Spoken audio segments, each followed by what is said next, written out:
Terima kasih. Ya, Mbak Niken. Matur nuwun. Menika wonten panyuwun saking para grup Trah Arsawijaya niku trah nggih panggenan kula. Niku lagunipun karyanipun Pak Bagong Darmono nggih menika lagu kesayangan. Ya.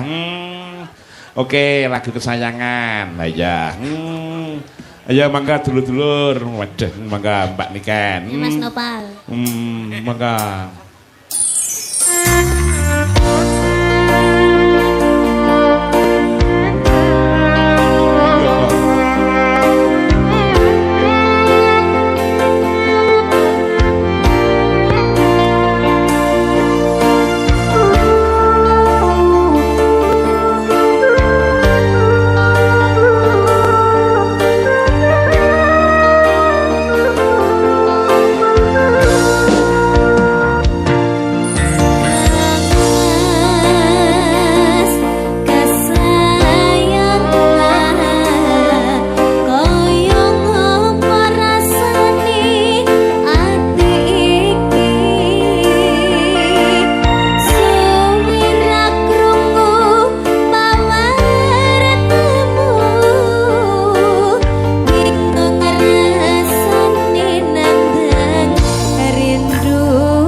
luar biasa.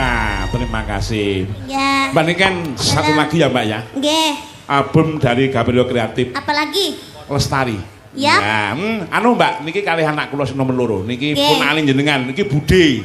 Ngono, nek nyeluk. Iyalah, ya, gak mau kalau di sini Bude. Iya. Ketok tuwek. Ora. Ngene ya. Nggih, tenan kak. Padha-padha terah ngawong nggone nglumpuk kok. Iya. Satu tembang minggat. Minggat to kowe kowe. Lestari lho, Pak. Oh iya. Lah ya minggat wonge. Kowe pengen foto nyuwun foto karo Pak Agus apa Mas Daru engko ben dikirimke ning kowe. Ngapa nganggo HP-mu? Ngono. HP-mu nek kaya paketan entek nek le. Sesuk matur Bapak tumbas sing anyar. Nah, iki ngomong foto ya biasa wong ya ponakane. Ya, mangga diaturke. Lagune Lestari satu lagi kagem Mbak Niken dan Genduk ya. Tes sik kaya ngapa mikmu kaya ngapa? Tes. Nah, wis. Ya mangga. Tes. Ya, oke. Dadah. Digendang karo Bude.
matur nuwun. Lenggah Mbak, perkara lakon sing durung diaturke mengko ning Manci gara-gara iki setengah siji untuk lakon, Nduk. Ayo ndak derekke Mak iya. Kuku sing tuwa gumelun ngening kendiasa ngabaki